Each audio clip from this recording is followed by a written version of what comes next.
Ginger. That's what you need. A mouthful of the good stuff and you'll see the back of any seasickness. Thank you for your support, John. Don't suppose you actually brought any ginger? No, I don't get seasick. Terrific. Don't worry, Sherry. We've almost arrived at Cordona. I can see land through the porthole. So much for docking by tea time.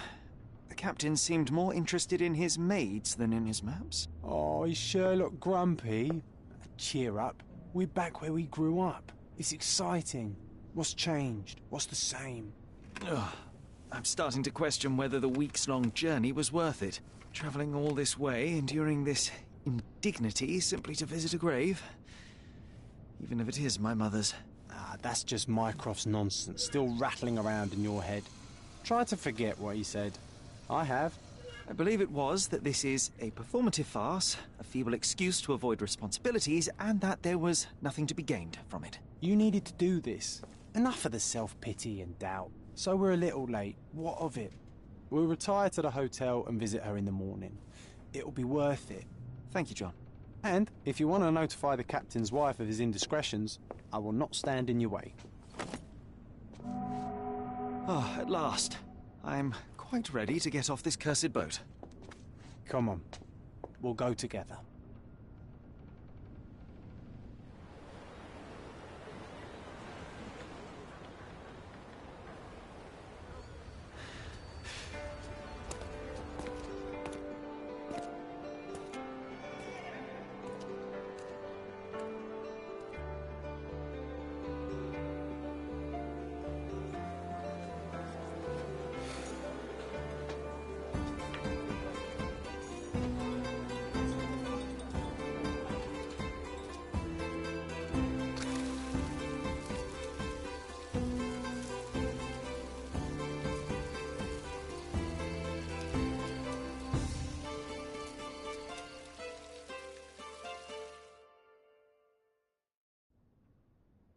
Hey, Sharon, come on, catch up.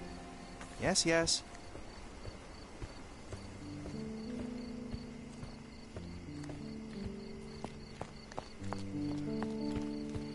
Welcome to Il Palazzo de Lusso, sir. If you need something, sir, please inquire at reception. Welcome to Il Palazzo di Lusso, sir. We just need your signature. There you are. Ah, Mr. Holmes. Yes, we have room 221 prepared for you. I see it was reserved for 2 people. Would you like a second key? Oh, no, I think we'll stick together. Very good. Rooms are upstairs, sir. Welcome to Cordona. Hurry up, Sherlock. I want to see our room. I hope there's a balcony with a view.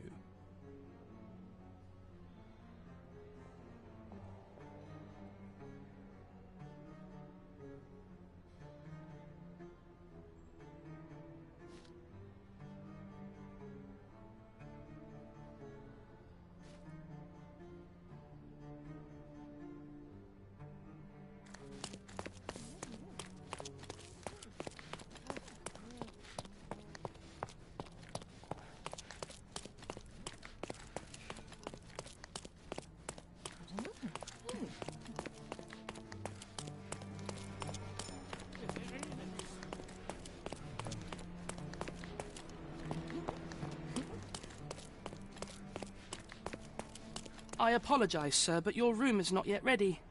Perhaps, in the meantime, you would like to relax in the foyer? Tonight, the restaurant is offering a complimentary marlin ceviche to all our guests. Let's check what they have on offer.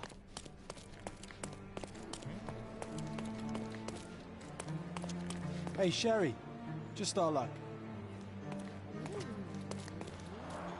A medium, John. Haven't we been through this already?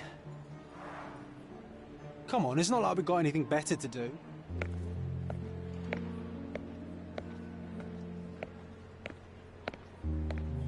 Excuse me, sir, but I believe Mr. Galich is conducting a seance at the moment. Perhaps you'd care to have your portrait drawn while you wait? Why? Pardon me? Why should I sit for a portrait? Sir, it's art. It doesn't need a why. It is its own justification. All things require justification, be they objects, systems, or beliefs. How about art as the lens through which we see the truth of the world? That's backward. Truth is not subjective and not complicated. It's just the truth. It either is or it isn't. You do not need a lens to see it, just an open mind. Ha! That seems rather close-minded. Truth, like beauty, is in the eye of the beholder. So tell me, what do you see? Mediocrity.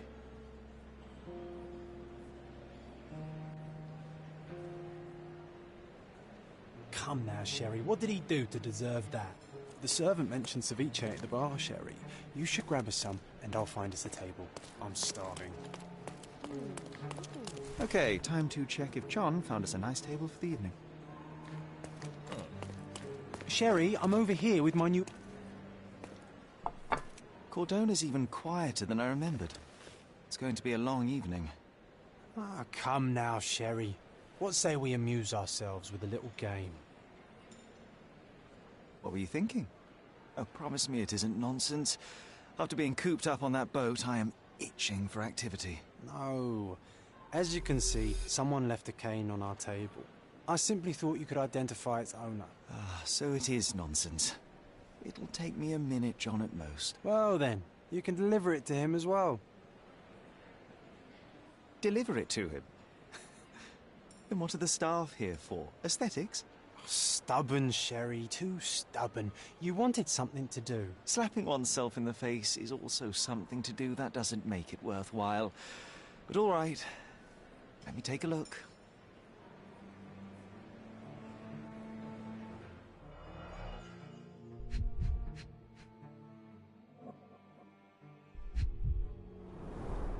The hand grip is a head of a golden Javanese statue, probably stolen from a temple. The dents suggest it has been used as a bludgeon. The cane is made of ebony, it's worn uncared for, and bears the scars of numerous hits.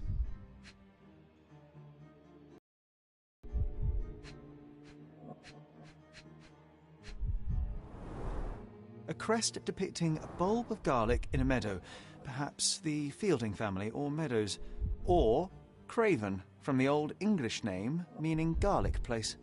This cane is an expensive and ostentatious weapon. Its owner must be vain, volatile, and of noble English blood. Take it with you, Sherry. Let's return it to its owner. All right, I hope you noted down your observations in your casebook. But how are you going to find this nobleman? The cane itself is not enough.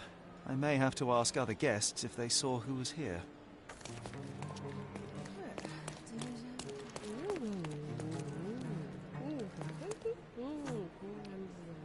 Can you satisfy my curiosity?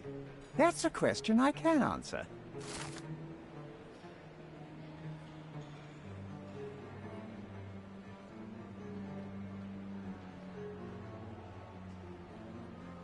Well, even with your keen senses, Sherry, I doubt you'll find the cane's owner on your first try. And would you be confident enough to bet on it, my friend? Why not? Let's see how good you really are. Can you satisfy my curiosity? My dear fellow, you're talking to the right man.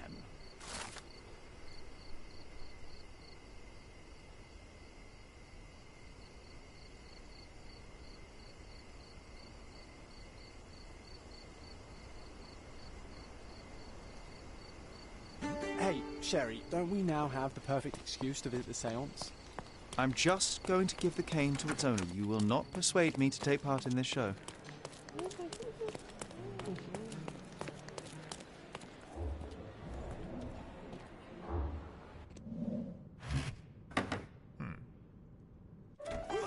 This hotel, this island, it's full of thieves. First my cane, now the diamond. Take your hands off me! Do you even know who I am?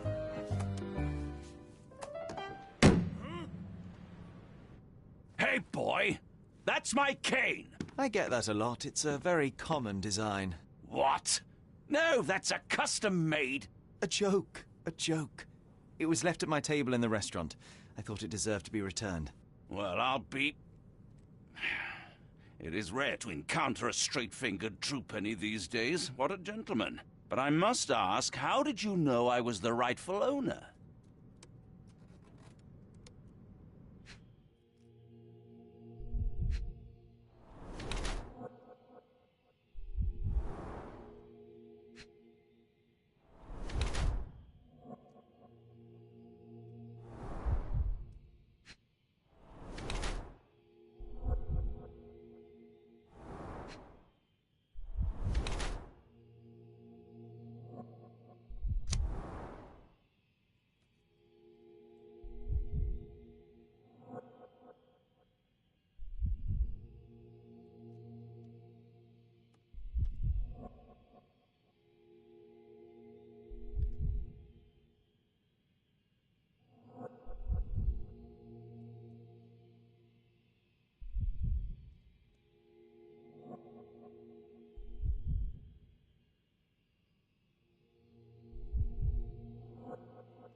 Simple deduction. Your cane told me everything I needed to know. I was after a strong, middle-aged man with a keen interest in adventure, noble blood, and affection for strong drink. And if one were to go further, one may even be able to extrapolate your name from your heraldic symbol, Lord Craven. Marvelous. Simply marvelous. That's me, Lord Andrew Craven. You are the real medium. You hear that, Emma? Well, you found my cane. Perhaps you can locate my diamond, too. Yes, you should do it. It will be child's play for you, Mr. Holmes. And if a child can do it, then I'm sure the local police can suffice. The police? Why bother? I know this harlequin stole it. The only question is, where is it hidden? Fine. Give me my stick and I'll resolve the matter myself. This thief almost confessed after a single punch. I suspect a beating may result in answers of questionable veracity. Fine. I shall spare you and he the trouble if you first answer me this. How does a priceless diamond become the subject of a séance? It is an unusual accoutrement. Emma wished to speak with its former owners. My grandfather told us it belonged to a Rajah, an Indian king. So you were summoning long-dead Indian royalty, and, pray tell, you were expecting him to converse in English? To be frank, Mr. Holmes, I don't believe in ghosts. But Emma was fascinated by the idea of meeting a real king, even a dead one. Well, a crown is a crown. Can you describe the stone itself? A yellow diamond, not less than 100 carats, and perfectly egg-shaped. There is not another like it. You insist the medium robbed you during the séance. But what occurred exactly? It was a dirty trick. We were sitting here in the dark, chanting and holding hands, as expected. Then something began to appear from the medium, like a cloud or a bubble. The swindler called it ectoplasm. Ah, yes. Common in the spiritualist trade, and quite the spectacle. Indeed, perhaps too much. My beloved Emma screamed in horror, and I stood to defend her, attacking that cursed ghost. How brave. But my hand hit nothing. The medium jumped away from me, and Emma fainted. I lit the candle, and the diamond was gone.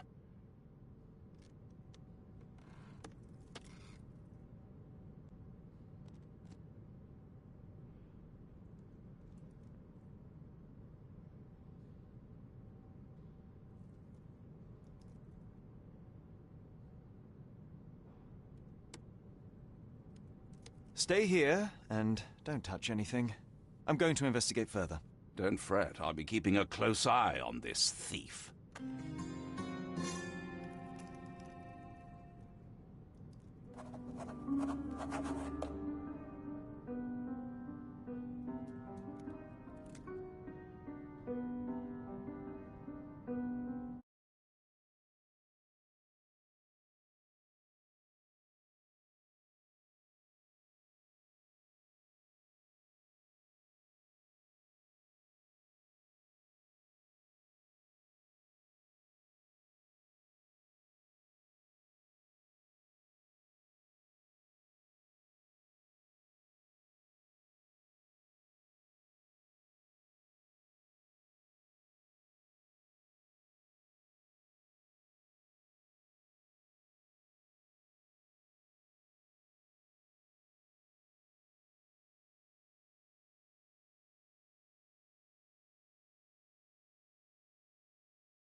The diamond was placed on the table so that all participants could reach it.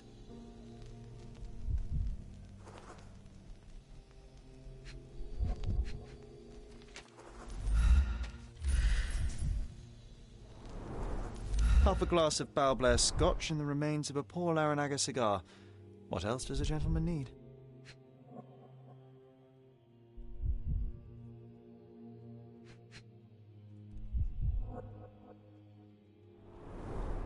This must be the ectoplasm.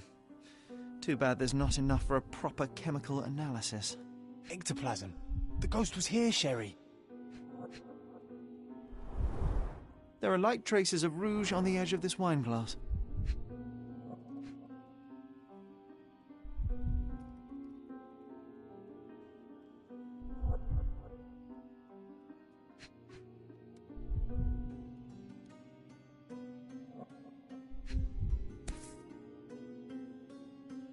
This brooch is old and cheap, but the moth design has its charms.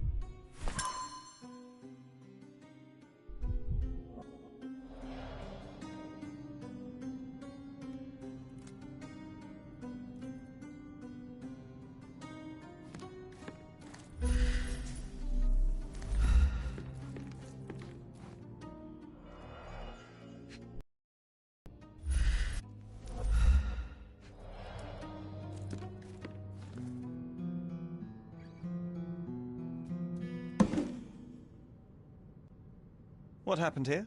I don't know. The ghost. I summoned it as usual, but then it all went wrong. The lady screamed and pointed at Lord Craven. And there was a shadow.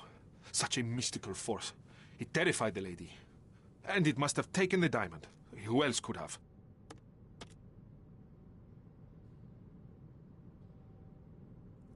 Do you feel the presence of any supernatural entities at the moment? Are you joking, sir? My nose is broken, this maniac wants to kill me, and you're asking about the spirits? I suppose this can wait. I will investigate, and the culprit will be identified. But the stubborn brute Lord Craven blames me right now. As if I could do something like that. Perhaps you can reason with him? Please? Seems like you're ready to delve into your...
Mind Palace, Sherry. I'm sure you'll make some good...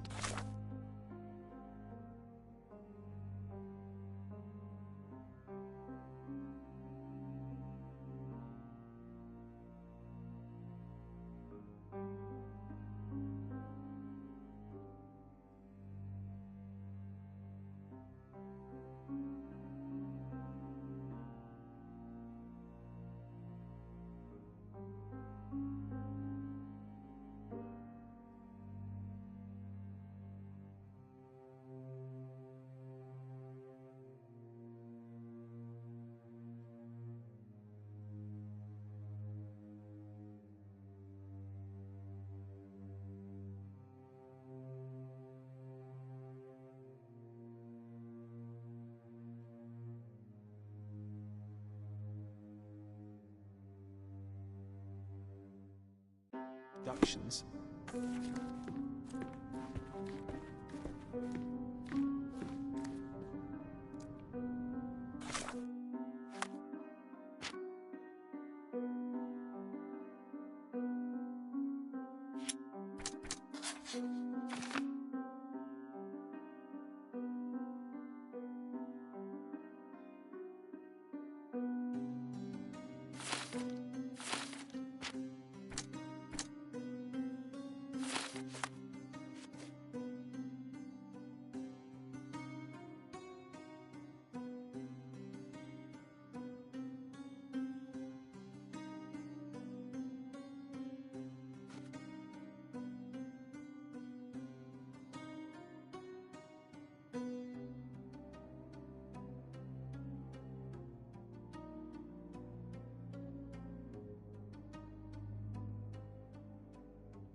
It seems there may have been an unexpected visitor outside the window. Ah, I hope it was the ghost of the Raja.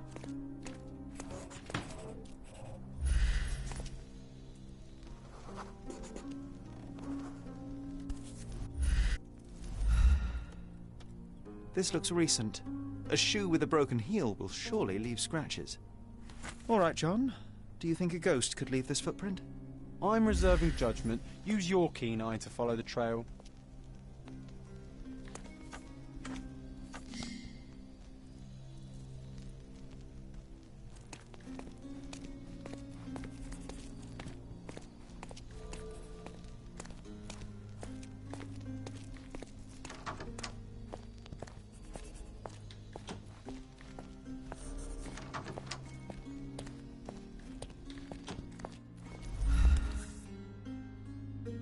Size 4 with a broken heel.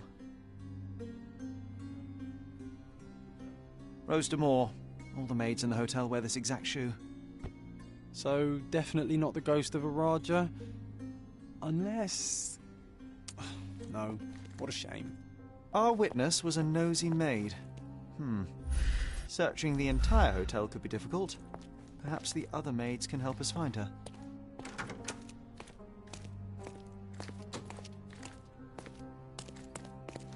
May I ask for your assistance? You look like an honorable man. I have some information for you.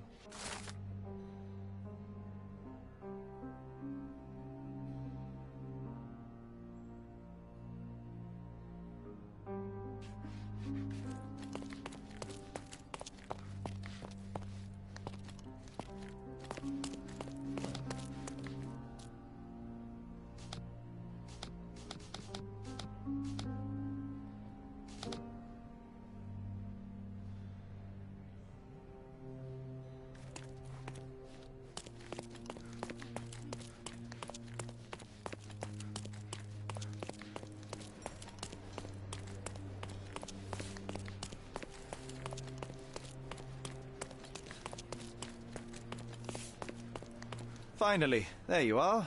One would think a maid would be easy to find in this place. I'm sorry, sir. Do you need more towels? No, no. You are the maid who saw the ghost in the seance room, yes? How did you know? Simple. You changed shoes after breaking a heel while fleeing the scene. I'm sorry, sir, but if I may ask, who are you?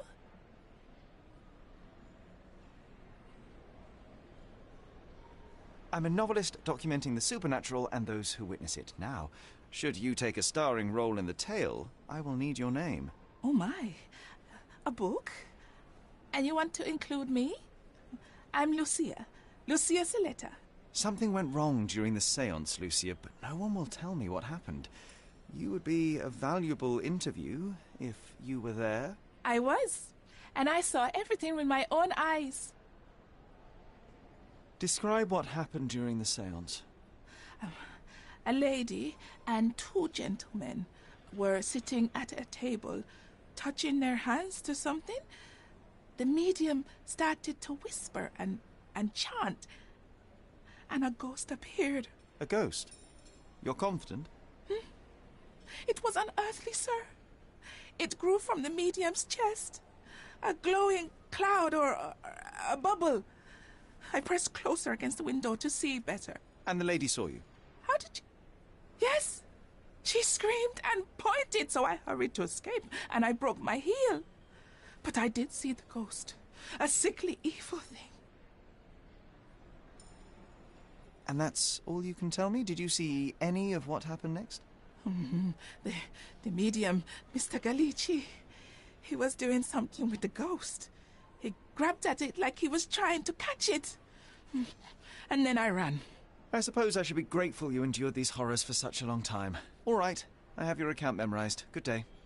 You lied to the poor girl, Sherry. What a tease. She'll dream about being a character of that book. Surely a pleasant dream is better than no dream at all, John. Oh, let's get back to the crime scene. I always love seeing you explain simple things to simpletons.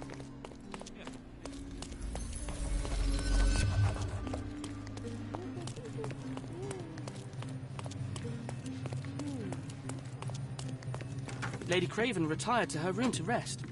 Lord Craven remained here until the staff reported that the medium was locked in his room.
It all began when the lady screamed and pointed at the window. Lord Craven jumped up, ready to face anything, ghost or human. The medium shrank back in dismay. He was not expecting such a reaction and had to quickly hide the ghost. The lady was the only one left touching the diamond, at least until she fainted. Amazing. It's like you saw it with your own eyes, sir. Oh, I forgot that you were here. I guess I should discuss all of this with Lady Craven. The Cravens are upstairs in room 226. It is one of our finest suites. If the lady was touching a diamond, then she would have felt the ghost take it. What do you think it felt like, Sherry? A jellyfish?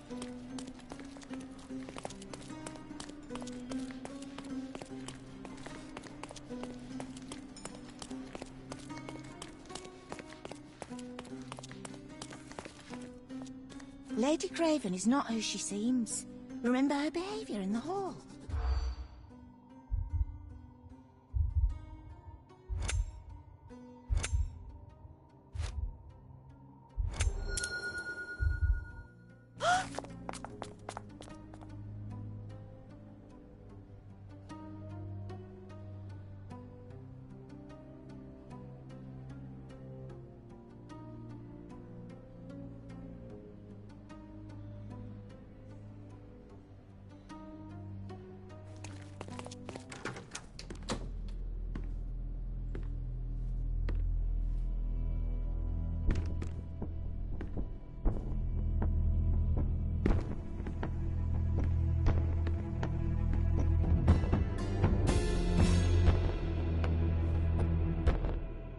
You're here, at last. I didn't do that. I swear, I found her this way.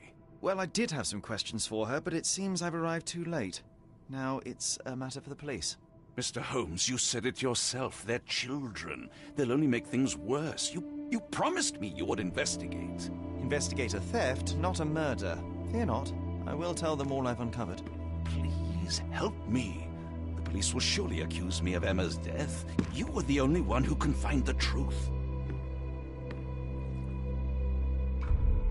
Fine, but only because it's slightly more interesting than the walls of my room. Tell me what happened. Look, after you left, I waited in the seance room until the servants locked up Mr. Gallici, the medium.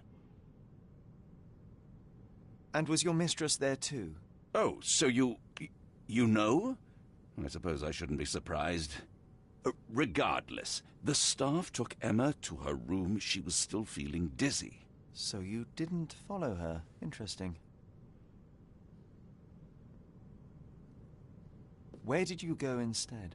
To the bar. It had been almost an hour. I see. And how long did you stay?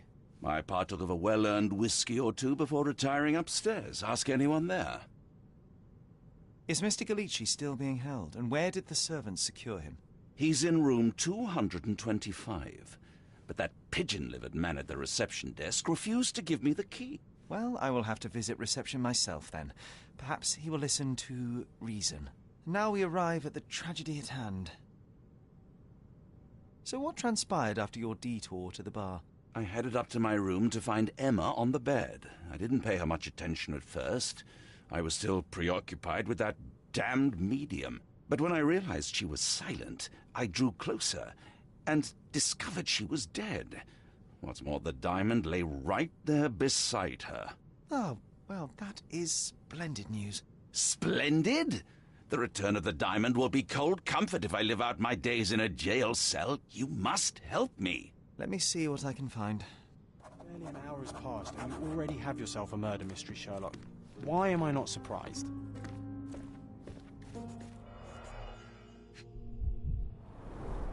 Strangled with bare hands, judging by the bruises.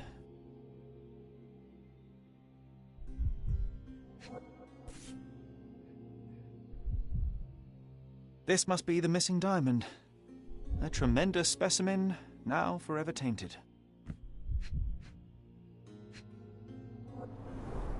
Everything was tipped out of the bed as if it was searched. Do you think she stole the stone? It's certainly possible, but we won't get her confession now. Well, there is a professional medium right next door.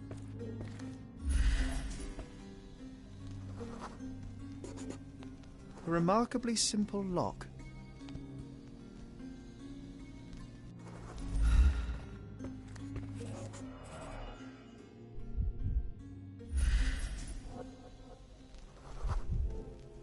Aha, a neat hiding place.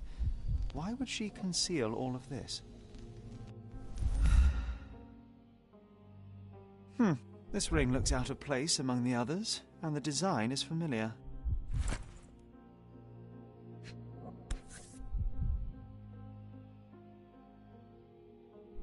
Virtus audacta sapit. Courage tastes bold. A unique family motto.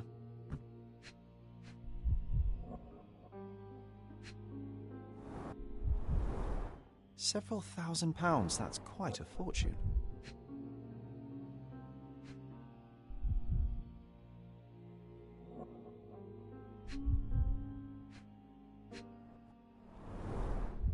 Fard Rouge Calomel Mascara, a real altar of beauty for the travelling temptress. The mystery deepens. A victim with a checkered past and poor taste.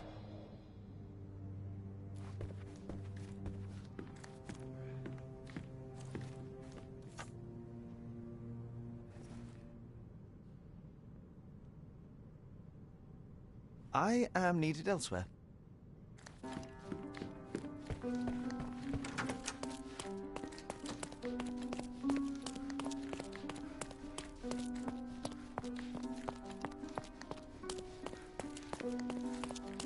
Give me the key to Luca Galici's room. I need to talk to him about the events of the séance. I suppose you are an impartial outsider. All right, but please do not give it to Lord Craven. We do not want to see our reputation damaged further. Awkward. They still don't know what a nasty surprise awaits upstairs. Hush. No need to cause another ruckus. The last thing we want is the police to come meddling.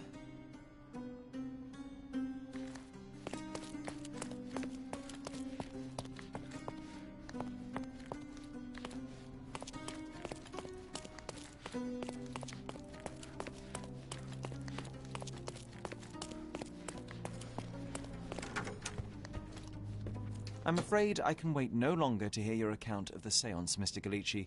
So please, tell me what you saw. Lady Craven wanted to meet the spirit of the Raja. My conjuration was successful. Perhaps even too successful. I am sure the spirit was the only one who could have taken the diamond. Lord Craven needs to leave me alone. Do you think the police will believe you? Of course. I didn't take anything. And spiritual phenomena are beyond their control. Or should I summon the ghost again so they may attempt to handcuff it? I think I would prefer to begin my investigation in the physical realm.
I have shocking news that changes your situation entirely. Oh, no, wait.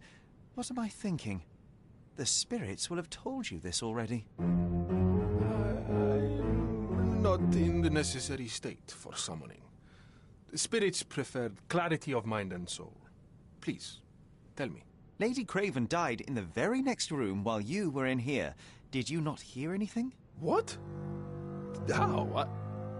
In fact, I did hear noises. That Craven is a very loud man. But I never thought he would do that to his wife. Well, you claim to be a medium. Perhaps you could ask her spirit why. What? No, it's too dangerous. Oh well, at least I can make the dead talk. Those scratches on your hands look rather painful. What happened to you? It was those savage servants. They were so rough bringing me here as if I was trying to escape. When I'm free, I'll demand compensation.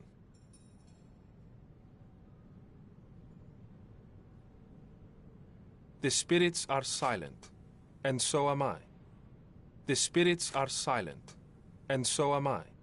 That's a remarkable pin of yours, Mr. Galici. Does it have any meaning? The butterfly? It's a reminder of a time in which I was truly happy. What a coincidence. Lady Craven had a ring with the same design. A coincidence indeed.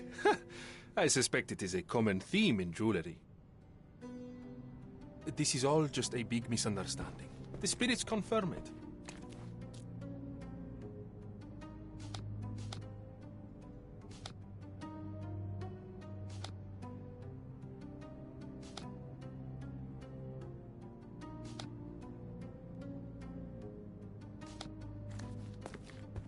Do you always travel with your books, Mr. Galici?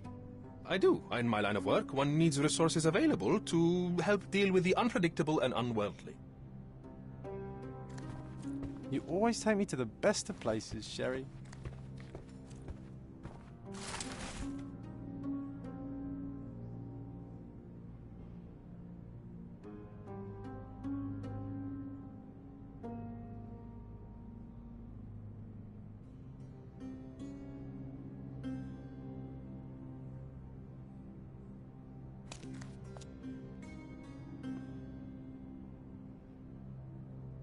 A familiar substance. It's the ectoplasm that stained the seance table, but this time there's enough for analysis.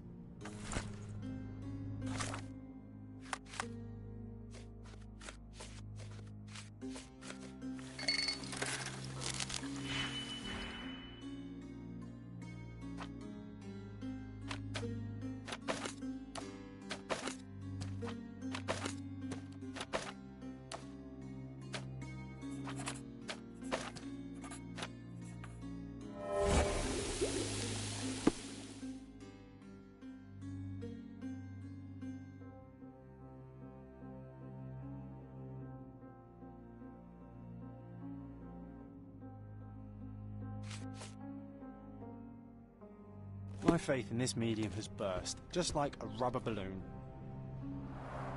Tools and accessories for masterful prestidigitation. Or weapons and defences against visitors from the great beyond. Someone is making the most of his stay. Can you blame the man? I'd say he's not ordering enough.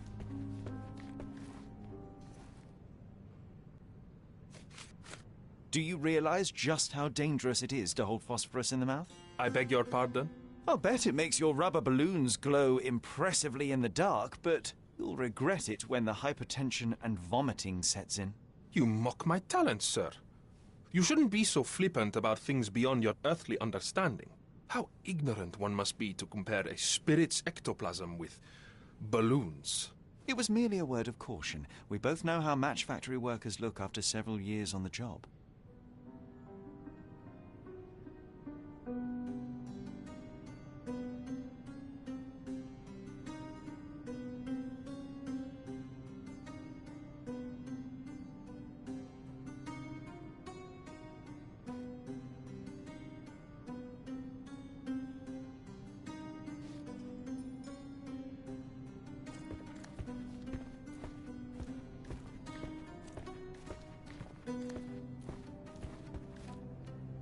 This is all just a big misunderstanding. The spirits confirm it.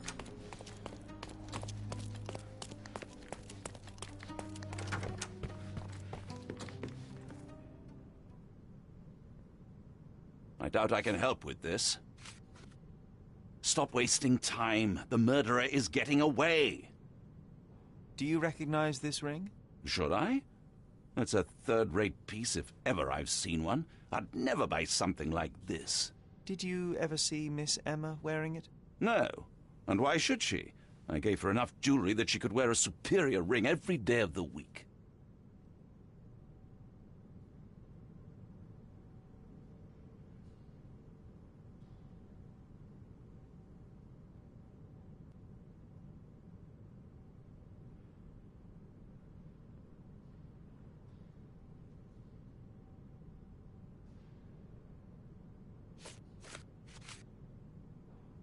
I doubt I can help with this.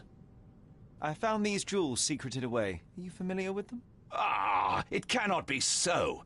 That deceptive wagtail. How could she do this? That sounds like a yes.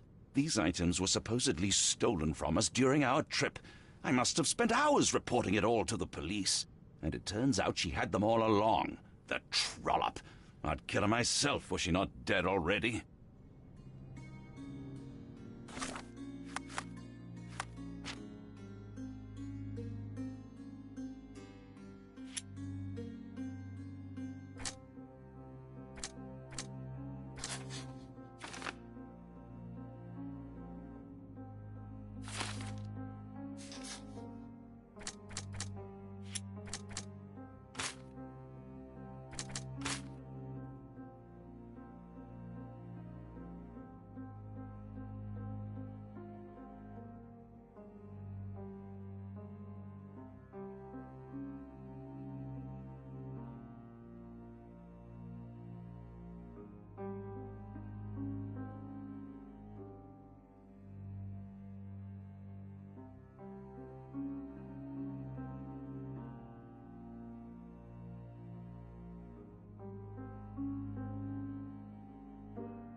Chodź na Discorda, tylko zaraz znajdę słuchawki.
Sorry. Maybe a guest noticed him.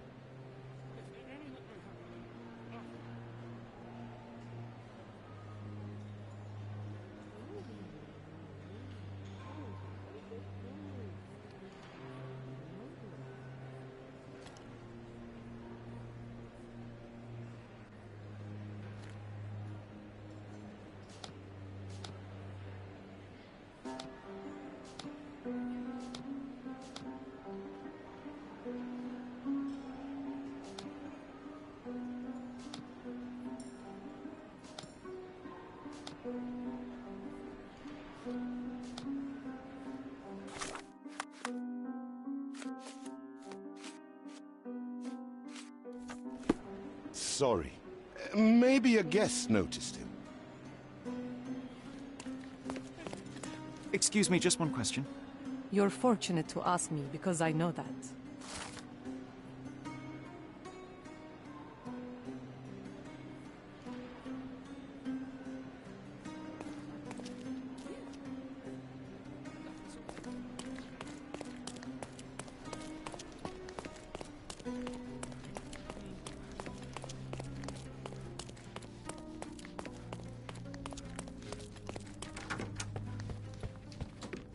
Do something about it, Holmes. I did not do it. You know that.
Do something about it, Holmes. I did not do it. You know that.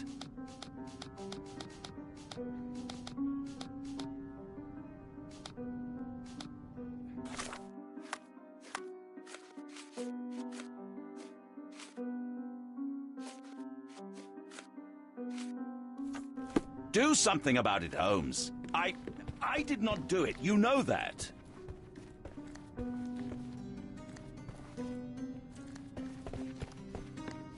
Someone was not happy with his post.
I cannot cover for you, Lord Craven. The facts are conclusive.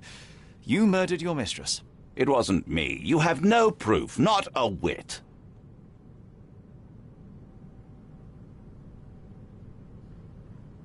A couple of whiskies go down fast for an alcoholic. That left you plenty of time for murder. That's ridiculous. I am no alcoholic, and there are witnesses who will attest I was there for at least a quarter of an hour. You entered the room just as Miss Emma was hiding the diamond. Discovering that she was the thief was the final straw. Preposterous! I didn't know a thing about it until you showed me her stash. You have bruised knuckles, and you look a mess. The poor woman fought for her life, and you bear all the evidence. This whole evening was a mess. You know I got into a scuffle with the medium in the séance room. Nothing has changed since then. There's plenty of proof, sir.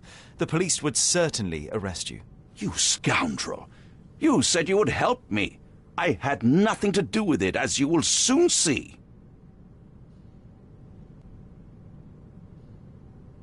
You are dangerous, Lord Craven. Beating your servants is one thing, but murder is another.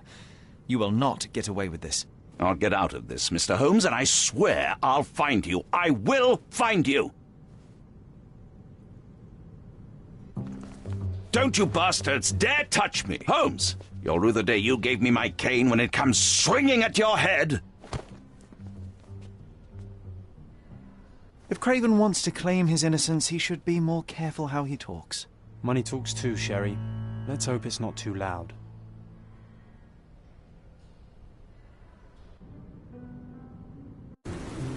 That was too much fun, Sherry. I'm buzzing. Buzzing. Wasn't it fun? A woman died, John. I was too slow to the truth, too hesitant to intervene. How can you...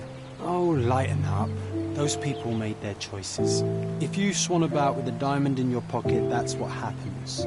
Wealth is a weakness. So we must blame those who covet it. With enough money on the line, Sherlock, a man will do just about anything. Even murder. And then we get to solve it. I suspect you perhaps cannot grasp the true horrors of mortality, John. Oi, I am aware of my perilous existence, thank you very much. I must admit, even if the outcome of the adventure was imperfect, there was some pleasure to be had in the puzzle. Well, Cordona seems more depraved and decadent than we thought. I bet you'll get another chance. A bet, you say? Ah, a figure of speech. Just a figure of speech. Damn. Well, take one last look at the view, then we must be off. It's time to do what we came here for.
A free ride for every hotel visitor. Just tell me where to go.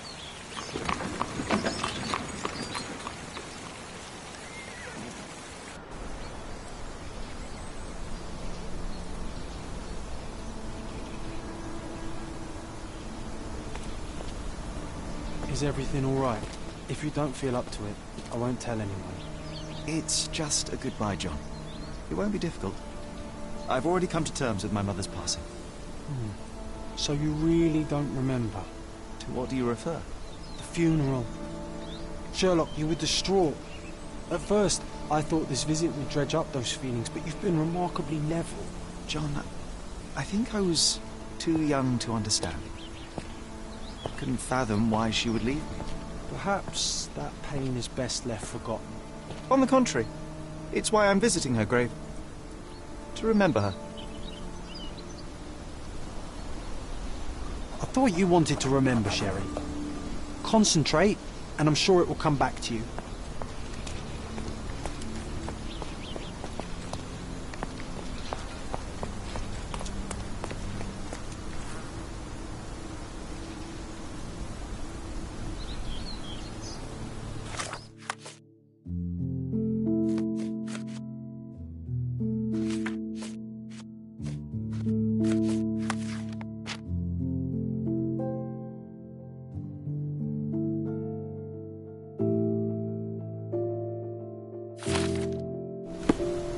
I thought you wanted to remember, Sherry. Concentrate, and I'm sure it will come back to you.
Mycroft was adamant that we leave for London immediately after the funeral. He never told me why, but I saw how unsettled he was by the long requiem.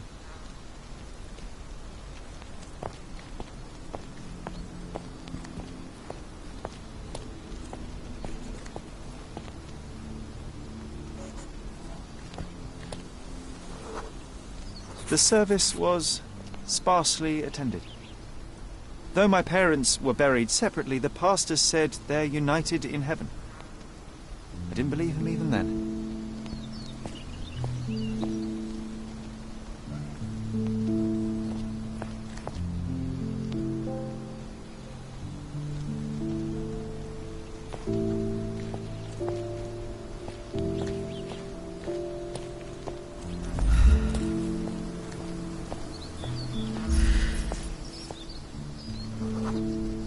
I wanted to see her one last time before the coffin was interred and say how I loved her. The chance never came. I feel rather faint. You're fine, you're fine. It's over now. You remembered everything. It will get easier soon.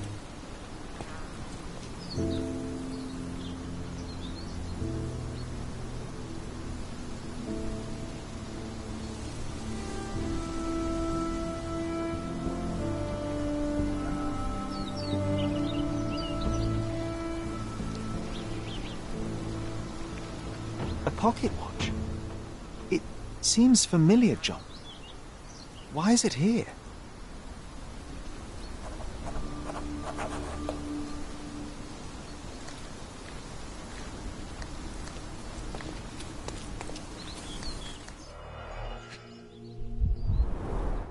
Rest in peace, Violet Holmes. Goodbye, Mother.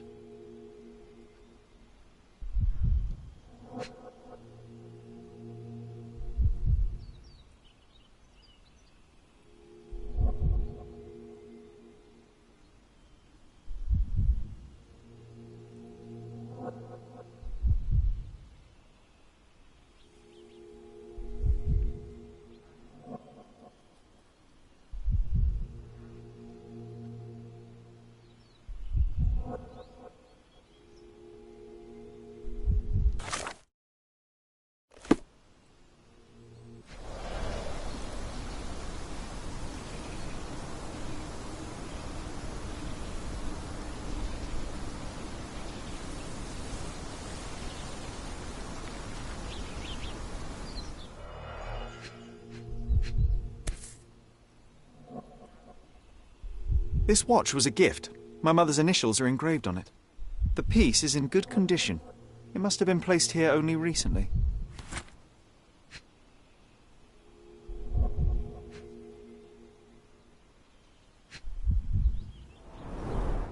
A candle in a small puddle of wax. It cannot have been lit for more than half an hour. Is this really how you want to spend this time? This is my mother's pocket watch, John. Who put it here and why? Are you not in the slightest bit interested?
A man in fashionable shoes stood near the tomb.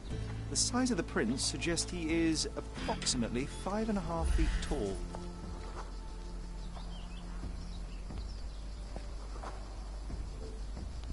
You were about to tell me the make and model of tyre, but let me assure you, I do not care.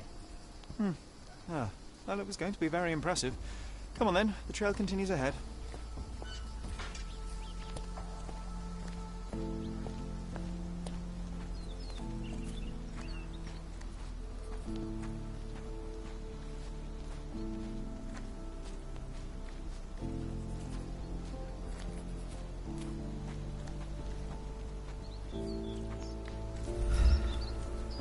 He mustn't be far away to leave it unattended.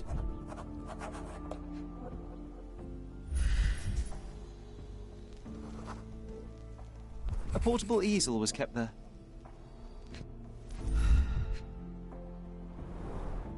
It's stained with oil paint.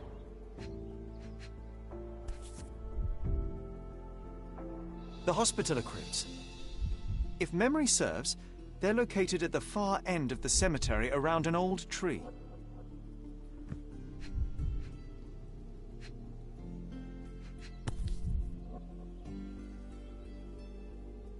I hope that inspiration strikes upon visiting these beautiful vaults. At the very least, you'll enjoy the view. Yours, Mercuria. An artist working in a cemetery? Do you think he'd paint my portrait?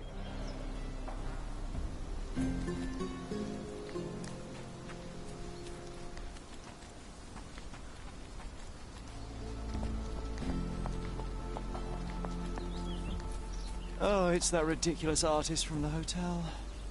Be nice, Sherry. Make friends.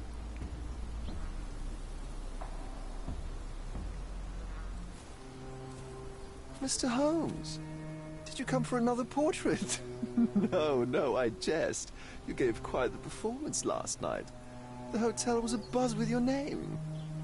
I must say I was rather absorbed in it all. The fallibility of men. Such scandal. It was a welcome distraction. Oh, my manners. I am Werner Vogel, art enthusiast and gallery proprietor. Mr. Vogel, I was perhaps too curt when last we spoke. Speak no more of it. Travel takes it out of any man, never mind when this is your destination. Once I learned who you were, the pieces fell into place. Your mother was well liked on Codona in her time here. I was sorry to hear of her passing. How did you come to possess my mother's pocket watch? Oh my! It is quite something to witness those powers of deduction firsthand. Yes, I left you her timepiece. After her death, there was an estate sale. All of Cordona's elite picking of her remains. I couldn't let such a lovely thing go to those vultures. When I learned your name, I could no longer keep the watch in good conscience. It is yours by right, and I knew you'd find it here. Thank you. I'd forgotten all about it, but the moment I saw it, I knew it was hers. Amazing what the young mind forgets and the older can recall. Rather odd, loitering in a cemetery. I suspect you'll win, but I'm here for my art. There's beauty everywhere if you look, even in decay. A little darkness brings out the light. Now, a diligent observer might note that you too are loitering in a cemetery. What brings you here? Closure answers penance? Closure, I suppose. And what is closure? Mere proximity? Understanding. Acceptance. You didn't understand from afar. You had to come here to accept the truth of her death? Of course I understand. She died of consumption, drowning in her own blood. Your mother? Yes, my mother. I must have been misinformed. I'd heard otherwise. Otherwise than consumption? No, you'd know better than I. I'd heard talk of a police investigation, but Cordona is a notorious gossip. And what does it matter? She's passed on either way. She has. Well, I shall intrude no longer. I'll leave you to your closure. Do stop by the gallery if your travels permit. Farewell.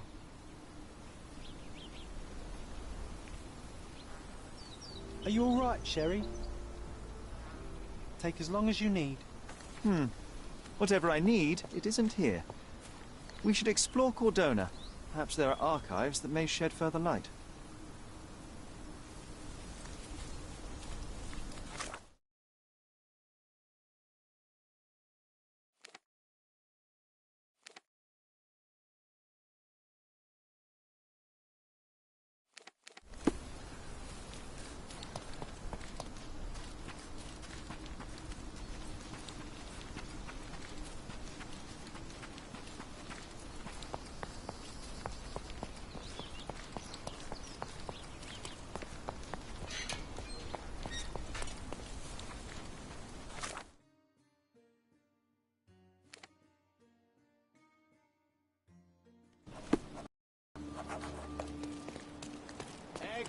Extra! Thief throttled! A lady was living a double life as a professional thief. She paid with her life for her last deed.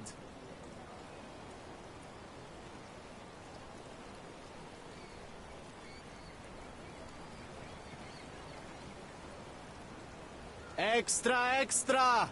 Thief throttled! A lady was living a double life as a professional thief. She paid with her life for her last deed.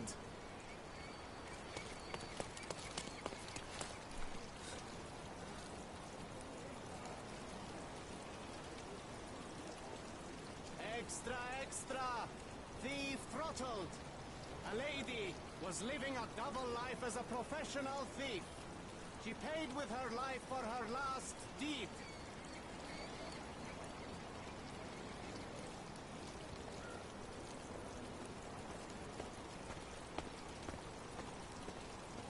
Extra! Thief throttled! A lady was living a double life as a professional thief. She paid with her life for her last deed.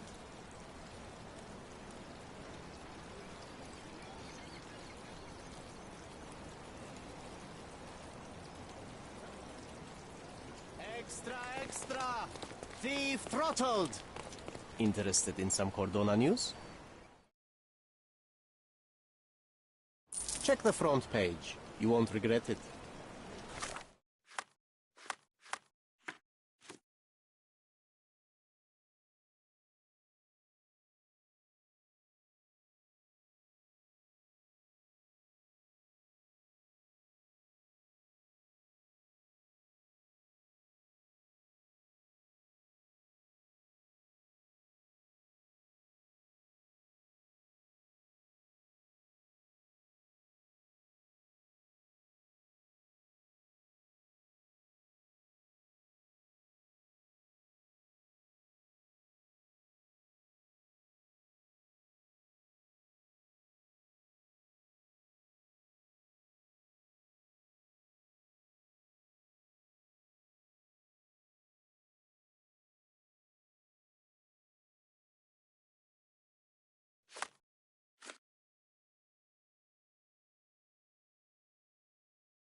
Look, the cutest thing you'll see all day.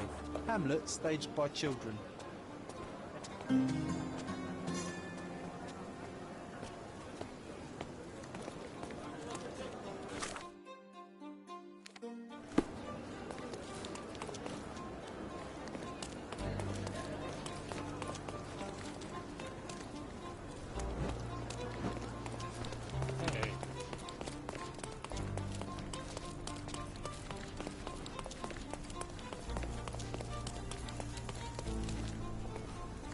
Can you satisfy my curiosity?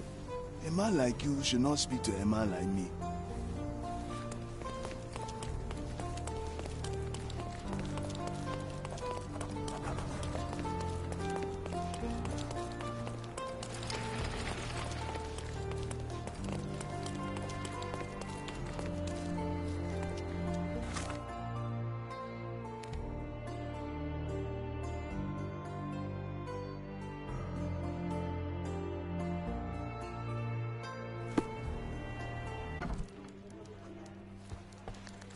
Stop the presses. Who is Cordona's handsome stranger? Or Nosebaggerspun's local life? Wait, no. Foppish foreigner hides dark past. Oh, you've made quite the impression already, Mr. Holmes. You care to tell your side of the story? I'm quite certain I have no idea as to what you refer, and I am further certain I have no interest in indulging your gossip. Gossip? The truth will come out, but will only be heard if told well. Scandal, daring-do, romance. These are the tools of every good journalist. Nothing travels faster or lasts longer than a great story. Young man, your tale will be told with or without you. My readers demand it. You already knew my name and seem aware of my doings here in Cordona. I presume this newspaper is your little endeavour? Yasmin Sertel, editor-in-chief of the Cordona Chronicle, advocate of the free press, voice of the people, scourge of the silk stocking. Charmed, I'm sure. As an advocate of the free press, I trust you'll permit me to consult your archives? There are gaps in my knowledge of Cordona. Oh, so my work does have merit. Well, I think we can strike a bargain. I shall provide you access, and you let me keep writing about your exploits. So be it. Brooding bachelor builds bridges. Now that's character development. I guess I owe you my gratitude. What can I say? I've always enjoyed working with the Holmes. They whisper such interesting things.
Does it look remotely familiar to you? Should it? Concentrate, Sherry.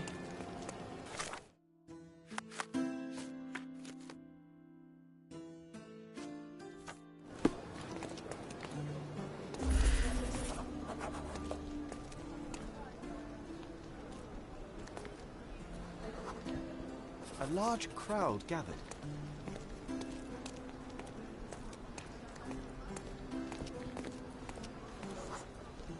I was here, young and passionate about the truth. Mycroft stood close to me. He was keen on my attending every official event, that I might prepare myself for the Crown service. Lucky for you, that was the last time he did it. There was a stage here, a tribune.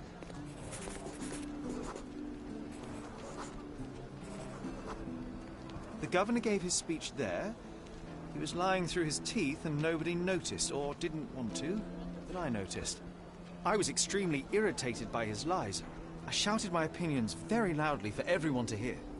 The crowd went wild.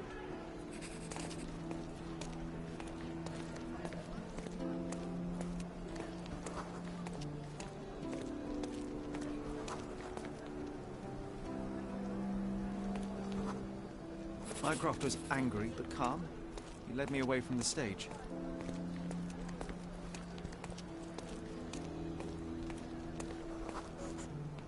He told me that I should keep my mouth shut, and that silence is golden. I couldn't stand for that. Behold, Sherlock Holmes's famous adherence to justice was born here.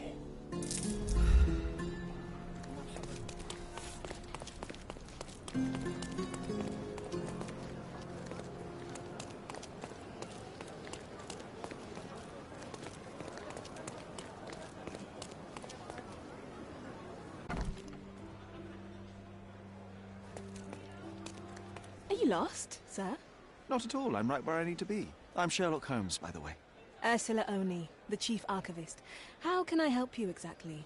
I need to take a look at the history of Cordona and its islanders to retrieve some, hopefully, useful information.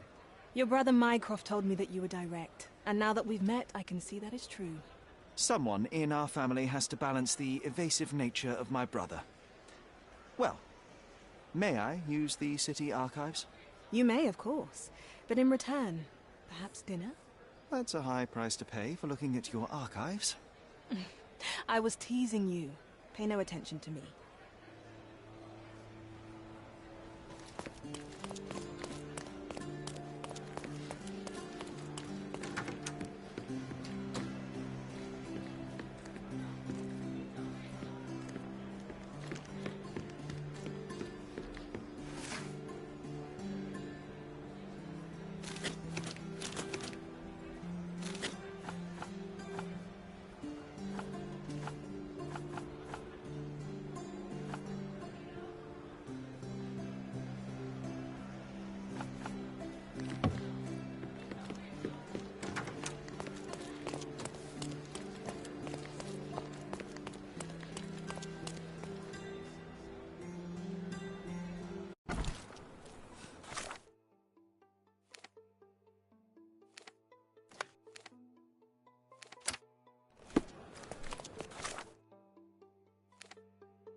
I'm watching you closely, Mr. Holmes.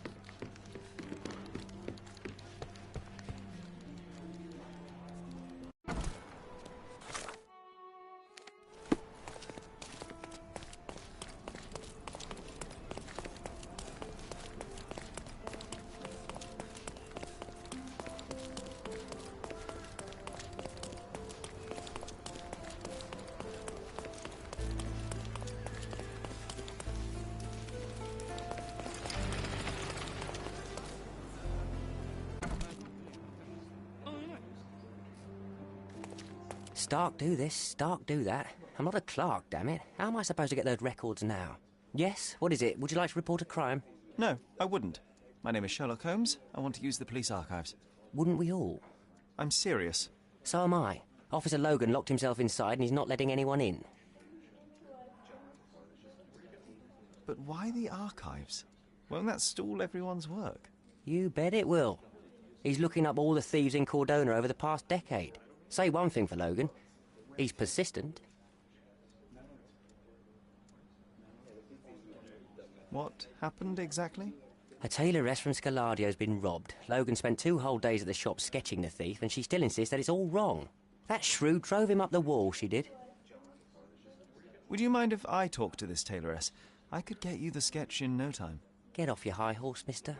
You think you're better than our sketch artist? Actually, I'm quite certain I am. Let me prove it. Well, I see no harm in it, as long as it gets Logan out of there. In fact, I need to look up some records too. Here's the address. Good luck.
I'm pleased to meet you, ma'am. My name is Sherlock Holmes. I'm here to sketch the thief for the police investigation. Oh, another one. I hope you'll be more patient than the previous sketches, signore. Can you describe the thief for me? He was all ugly and beat-up looking. An utter rascal if ever I'd seen one. He gave me a nasty look from behind his glasses and then made himself scarce. And that's it? Could you be more specific? He was a total villain, I told you. How much more specific do you want me to be? All right, never mind. I suggest we do it differently. You have a great many clothes here, haven't you? Why, of course, but they're not for sale. I only do tailoring and mending. No matter. I'll attempt to disguise myself as the thief, and you'll tell me if I get it right. As you wish, Senor Holmes. Where can I find the clothes? They're in my workshop at the back. Be careful, won't you?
was wearing a hat. Didn't I tell you about the hat? It didn't go well with his suit. That man had no dress sense at all. Well, what did it look like? Oh, just a regular hat, you know, black.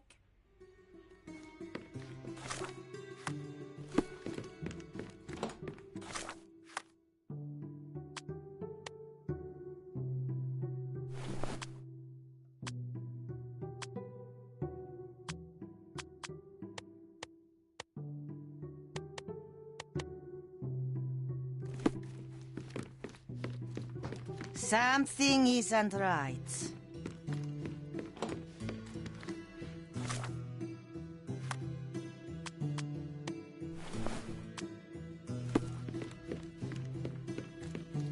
He did wear glasses, but not like those. His were angular and evil-looking. All right, I'll try another pair.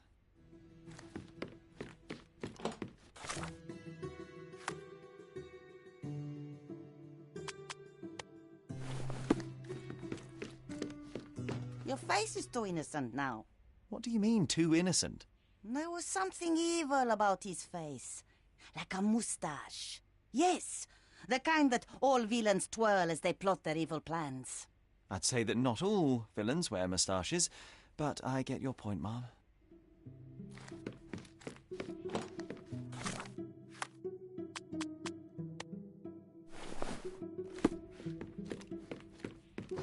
No, those clothes are wrong.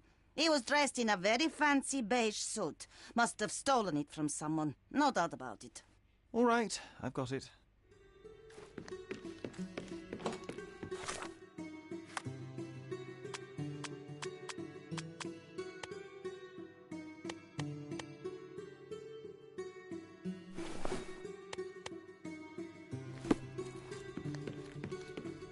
Ah, it's you. I mean, it's him. It's him. Excellent. Now I can make a sketch and take it to the police. Yes, please do. That rascal is still on the loose. I hope they are better at catching than sketching. Before I go, Mom, are you quite certain that you don't have any clothes to sell? Well, I suppose you can take the police uniform. An officer forgot it here years ago, and I don't have any use for it. If you want to buy clothes, visit the outfitters. You can find them all over Codorna. I hear they even do free rentals now. Let me show you where the nearest one is. Thank you very much.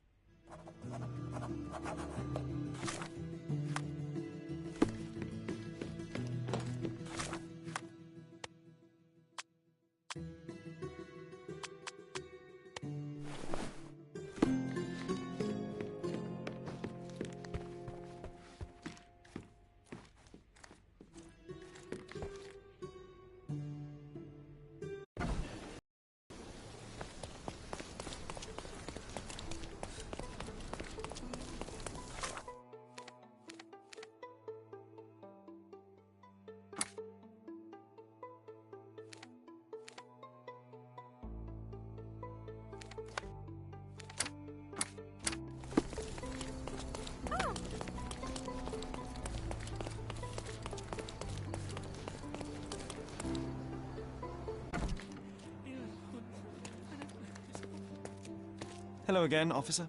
I've spoken to the tailoress and made a sketch of the thief. It was child's play. No, really? And she didn't give you any trouble? No trouble at all. She was quite tolerable. Huh. Who would have thought? Hey, Logan, we've got the sketch. Come on out. Can I use the archives now? Well, they're generally not accessible to the public. But you really helped us out, so I'll just turn a blind eye. I appreciate it, officer. What did you say your name was? Holmes? Come and see me after you're done. I may have a proposition for you, Mr. Holmes.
John, I just recalled that we were living here on Cordona in a manor. And there was a policeman. Really? What else do you remember? What happened to our mother? The memory was vague, a mere flash. I have to find our house. Absolutely. Let's do it.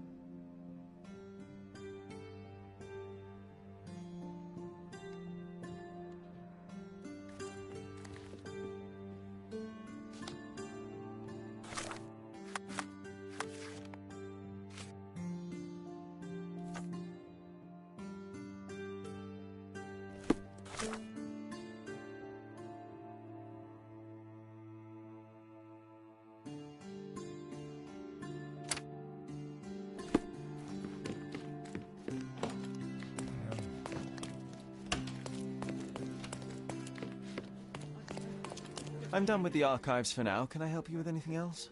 As a matter of fact, you can. The thing is, our chief inspector has vanished, as if we weren't undermanned enough as it is. Wait, what do you mean, vanished? Gone missing on a case. Shady business, but that's besides the point. See that board? Pending cases are posted there for any available officers to investigate. I would take them myself, except that I've been told to work the reception desk, like some clerk. Yes, we're that short-handed. I understand your predicament, but what does any of it have to do with me? I may be available, but I'm certainly not an officer. Oh, don't worry about it. Consider yourself a temporary one-man independent police force. That's a bit of a mouthful.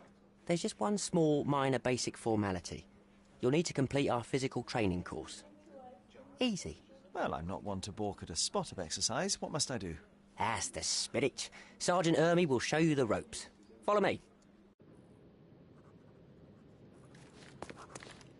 So, you're a newcomer. We must be desperate to ask untrained civilians for help. You're lucky to have a well-trained civilian with a brand new auto pistol in his arsenal. An automatic? A bit of a braggart, aren't you? Are you trying to test me already? That is why you're here, boy. I need to verify your skills before I can allow you to catch criminals. The first targets are in the next room. You know what to do with them. I'll join you in a while to see the results. Concentrate, Sherry. You need to hit every target to show the sergeant how we do it.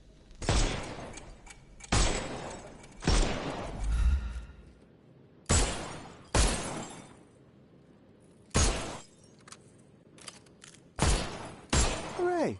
Proceed to the next room. Meanwhile, I'll fill out the paperwork. Come on, Sherry. It's just like in childhood.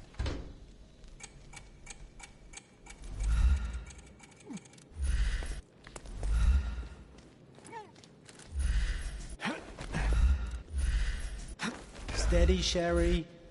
Steady. And my favourite mannequins for attack. Let's strike ninja style. Aim for where you want. I could do this all day. Don't forget the environment. Please don't, Sherry. We don't have that much time. Let's move on. Our enemies might be stronger than us, but we rely on our wits. Shoot off their armour.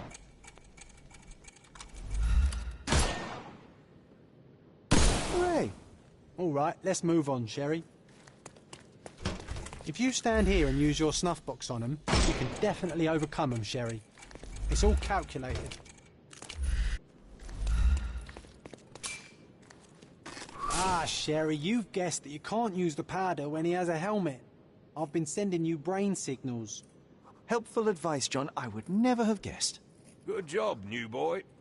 Well, I'm almost finished with the paperwork. Let's talk about your results.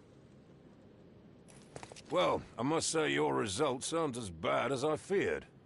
Perhaps you're not completely hopeless, but true combat is quite different from shooting stationary targets. I'll handle it just as easily. Well, that's what we're going to find out. Now, we'll test you against our men. Your task is to detain them, not to kill them. So don't go shooting anyone in the eye. That goes for in the field as well.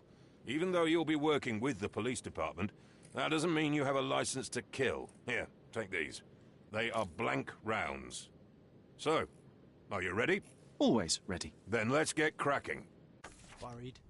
Not at all. I can hit them all with one shot. Good luck, Sherry, and remember, the surroundings are your playground.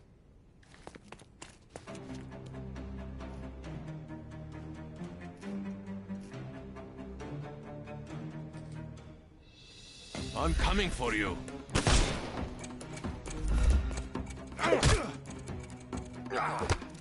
Ow! Too simple.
Excuse me.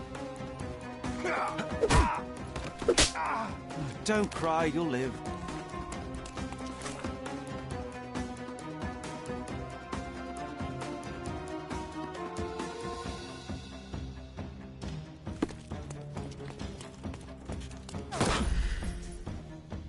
It's time to knock this guy out.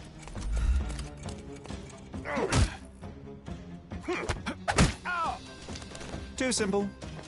The snuff's ready. That's enough. You've proved yourself. Congratulations on the arrests. I can't believe you did so well with the close combat. I did tell you that I'm well trained. Well, do the same on the street, and you'll be well rewarded for every arrest you make. Here is your certificate. You are now an authorized crime scene consultant. Well, it's now your duty to make this city a safer place. Cordona won't ever forget it, but at the same time, it will never remember. I'll tell Stark all the necessary details about your successful certification. Congratulations. Now you're a certified crime scene consultant. Congratulations. Thank you, my friend. Now, shall we head for Stonewood Manor? Don't know. You have the whole island to investigate. It's all up to you.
All the newspapers are sold out.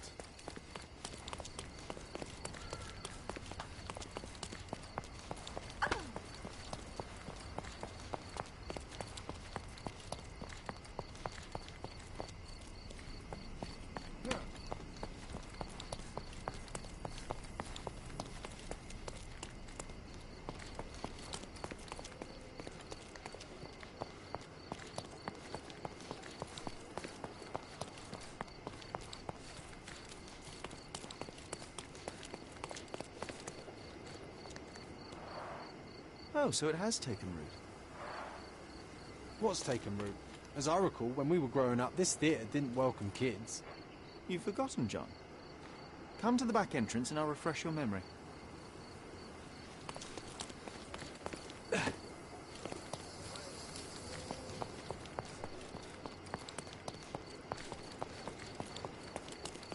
Yet I still see nothing. You need to focus, my dear friend. Watch me.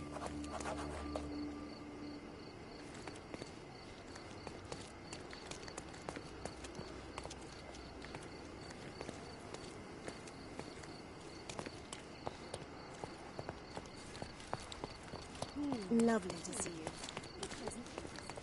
So what's here? I don't see anything.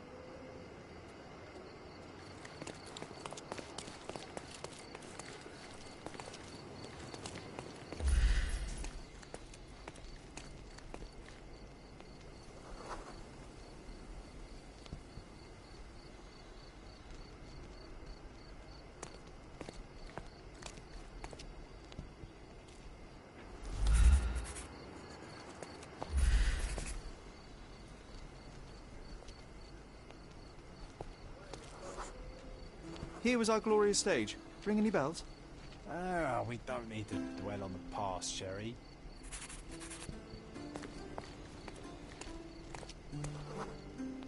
And Hamlet's mother, Gertrude, taking poison. What was the name of that girl? Oh, Georgina, of course. She was our neighbour. Oh, I remember her. She liked you.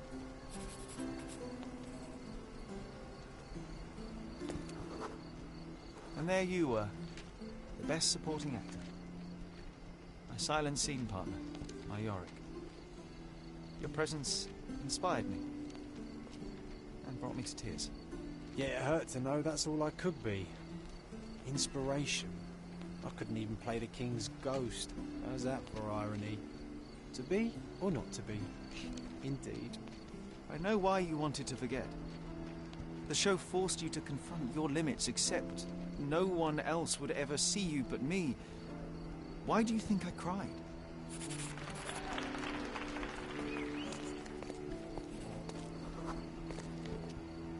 In the end, the audience was thrilled. I can still hear their roars after the final act. You were so pleased with yourself when the theatre director came down to admire your work.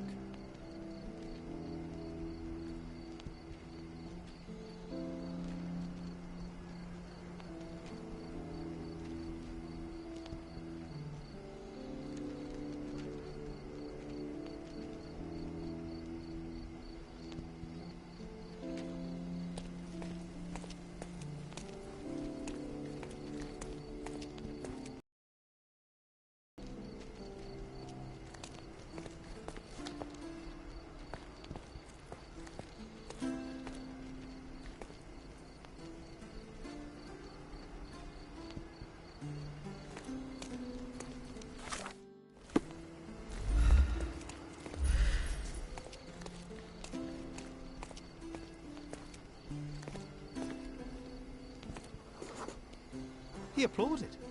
A huge gesture from a man for whom children on stage was an anathema.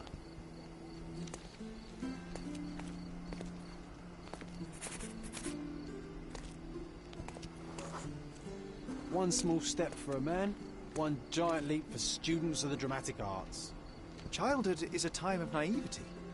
I cannot now imagine seeking a career as an actor, drinking wine all day and gaily treading the boards at night. Yet you often pretend to be someone else in your search for the truth. You can't act like this.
Hey, Sherry, there's post here. And it seems as if the letter was delivered recently.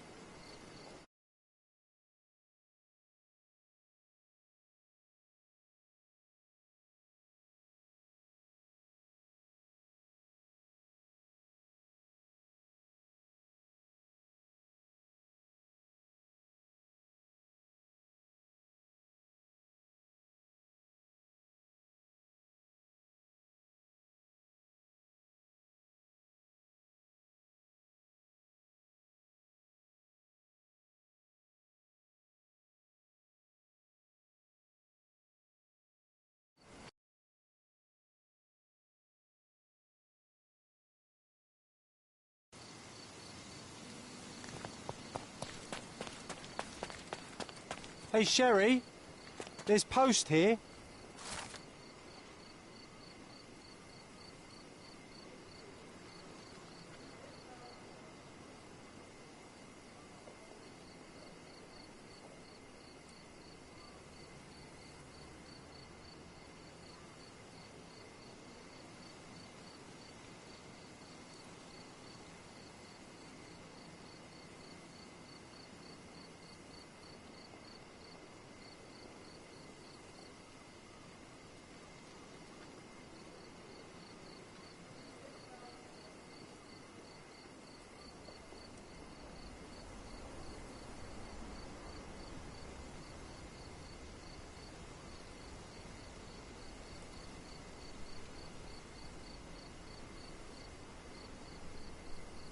After reading that, I am even less eager to return home than before. Let's investigate our manor. That's the Mycroft I know. Predictable.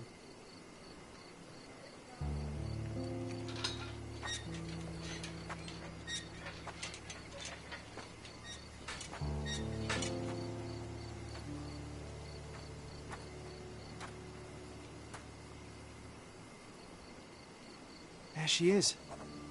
Our old manor. It's smaller than I remember. You were a couple of feet shorter back then, Sherry. Or maybe it's bigger on the inside.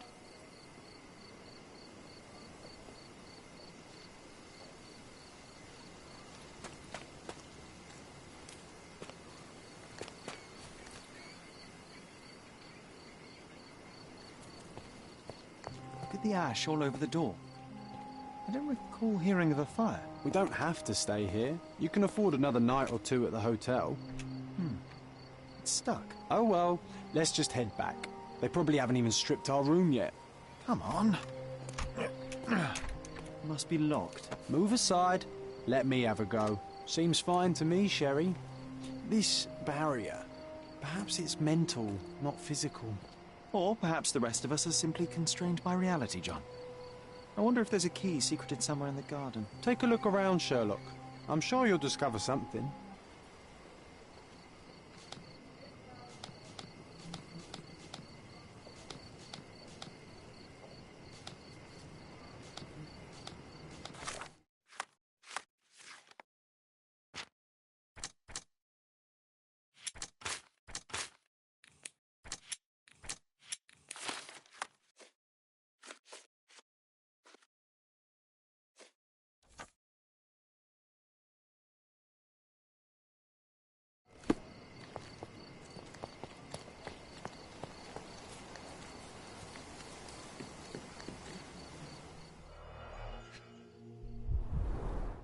I did not expect these to still be here.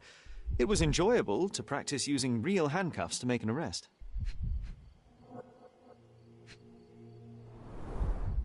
An irreplaceable tool for catching a thief. Hey, that's Wooden Joe. He was always the best at playing criminals. And this must be the reason our suspect was apprehended.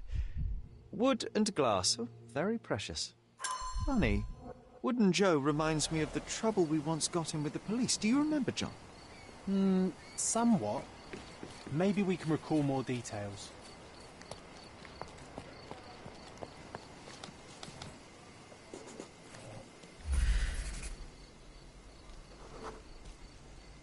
The policeman brought us both home, John. That's why he was here.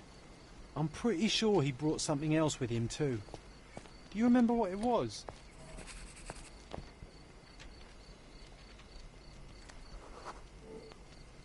I bet it was our reward. No, we were not so lucky.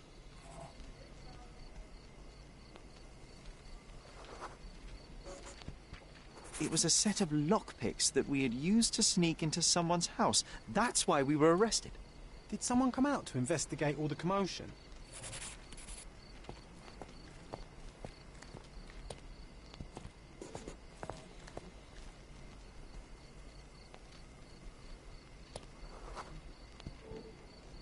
It was Mycroft.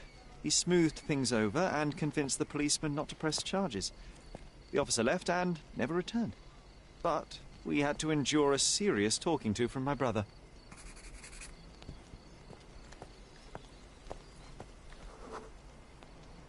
Mycroft wasn't happy about the fact that we were arrested. It felt like he lectured us for hours. Did we give him something afterwards, Sherry? Oh, yes. Yes, now I remember. It was a letter. That's why we snuck into the house. Mycroft asked us to. He wasn't angry we stole, but that we got caught. Ah, that's right. It must have been only a couple of months after we moved to Cordona. Ugh, the good old days. Whoa. How very odd. It appears that memory stood between me and the manor. It's as if my mind palace had seeped into the real world. This deserves further investigation. Perhaps there's more to discover inside. As long as there is a comfortable place to put my feet up, I'll be happy. Maybe a chaise longue. Aha! In we go.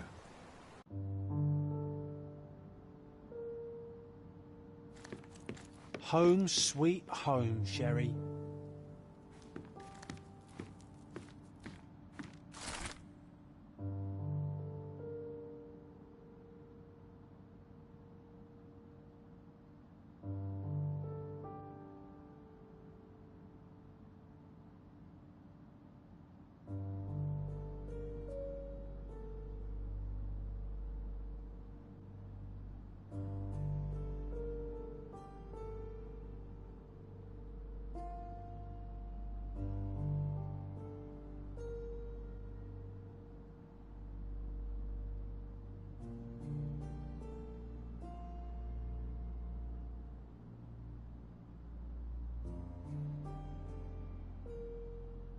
And I was wondering why it's so empty in here. There may be a small chance that some of our property could be found among local traders' wares. It is worth a look, wouldn't you say?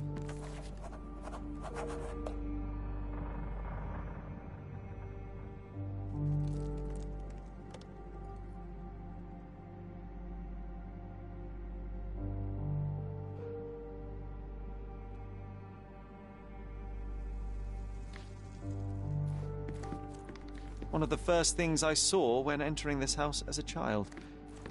It's like déjà vu. Mycroft's umbrella, the only outgoing thing in his wardrobe.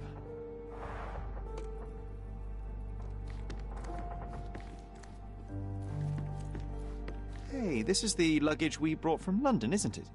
Another memory incoming, Sherry. Strange. I struggle to recall anything about the day we moved in.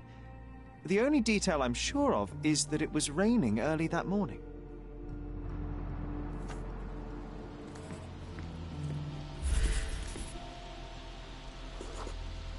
There was always a hat on our stand, but I'm sure it did not belong to Mycroft.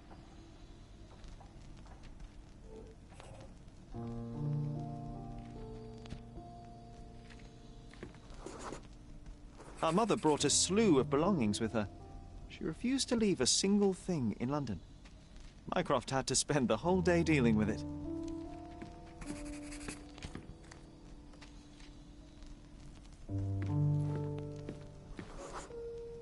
This trip was a challenge for our mother. I tried to help her. Do you feel it? Is it the air shimmering, or is it my imagination?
Your neighbors will be told that Mrs. Holmes is suffering from tuberculosis.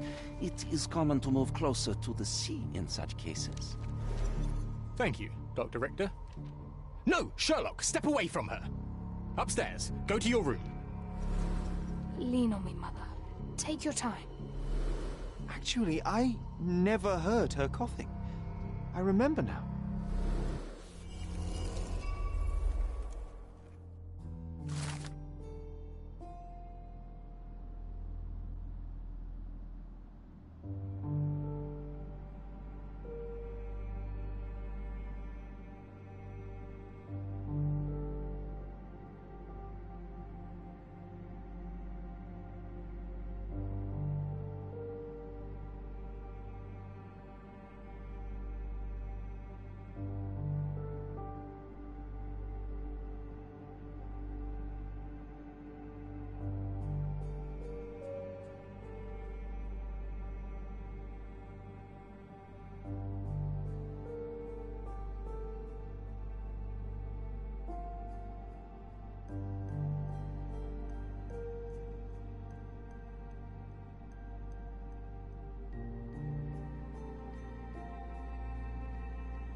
Oh, I feel dizzy. It's stuffy in here, isn't it? John, are you all right? I'll be okay in a minute. How about we find our room in the meantime?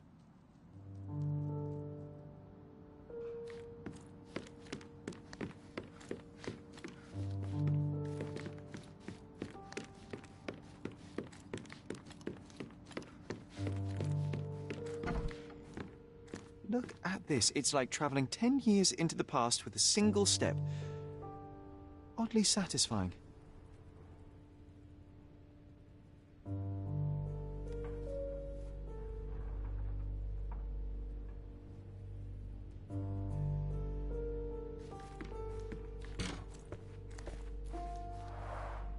The first chemical laboratory I ever made. I almost miss its elegant simplicity. Look at this, John. Remember how desperately I wanted to learn the violin? I never had a proper opportunity. Such a shame. I always hated the rule about being silent in this place.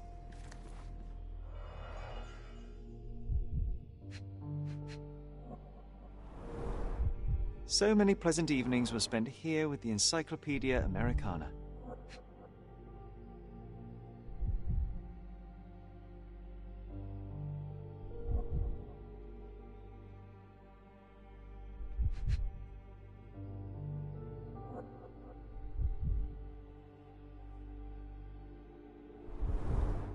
The only fiction book on my table. I can still hear my mother reading it to me.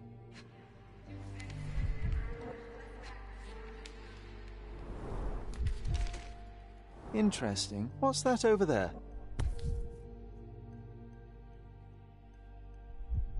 This doorknob has a cross-shaped end. Too intricate to be merely a handle. You know what? That definitely looks like a key. Let's poke around and see if we can find any secrets.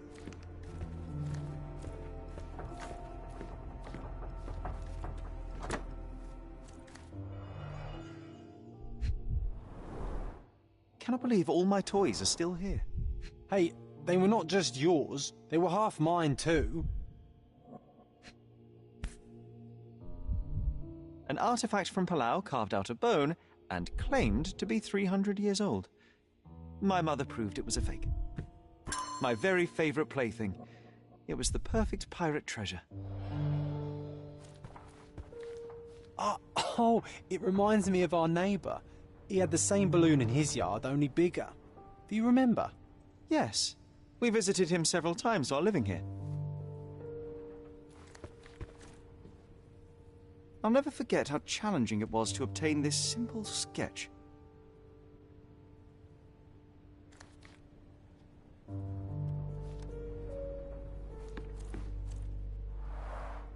Oh, these must be the notes of my earliest observations. We wanted to locate a particular dog we'd spotted, and we met it, didn't we?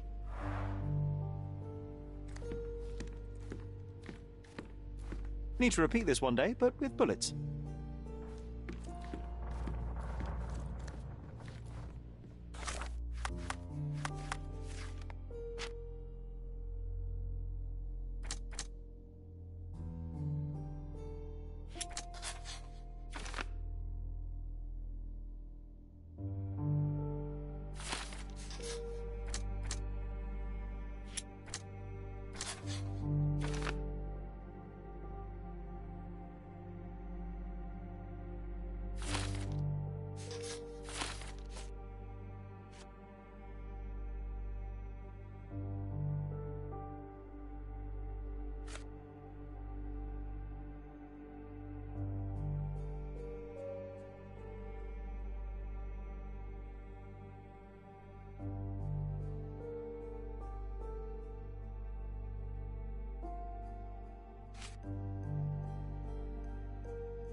Wasn't that neighbour missing a finger? That does sound vaguely familiar. Wasn't his name, Theodore? Theodore Gilden, perhaps? It's the perfect time to investigate. Perfect match. My small archive of crime clippings. Maybe I should pick up this habit again.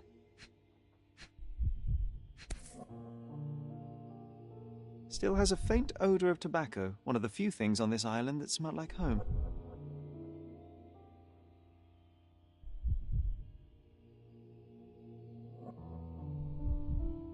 Made of cherry wood, Father's favourite.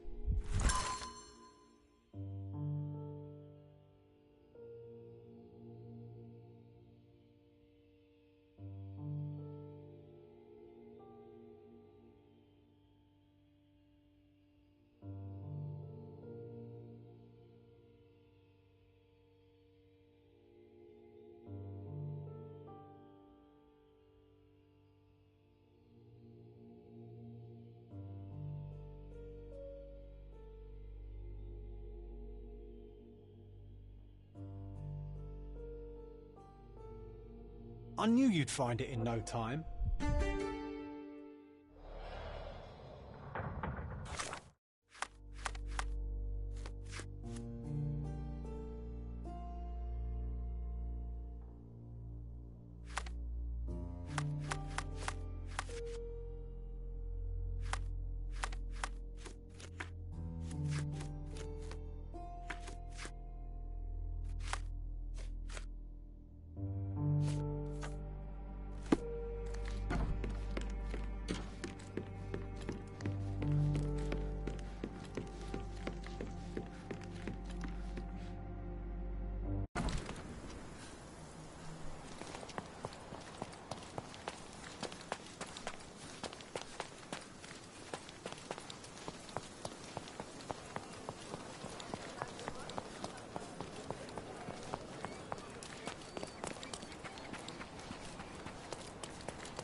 That wretch Goliath would murder us all. Mark my words.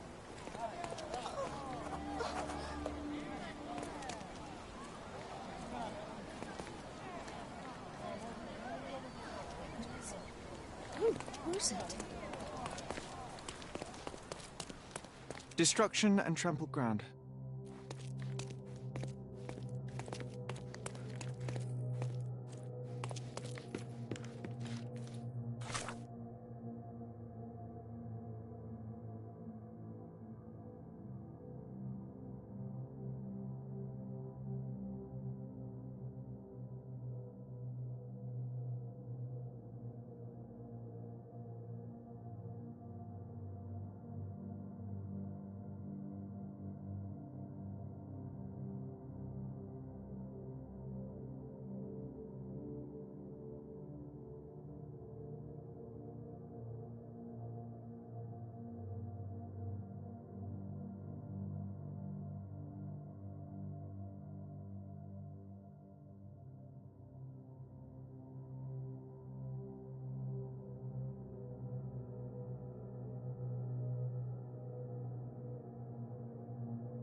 Oof, a contortionist you were not.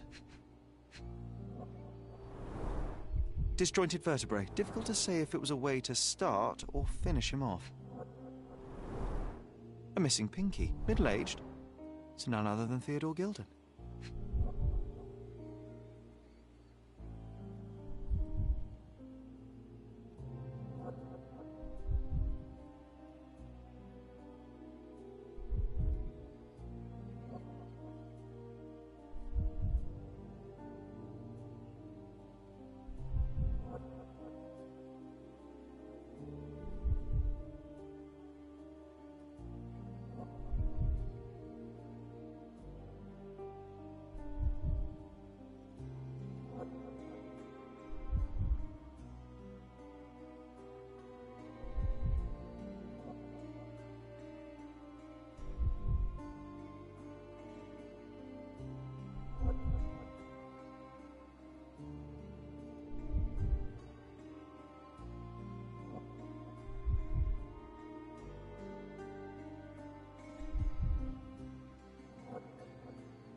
A kneecap reduced to splinters.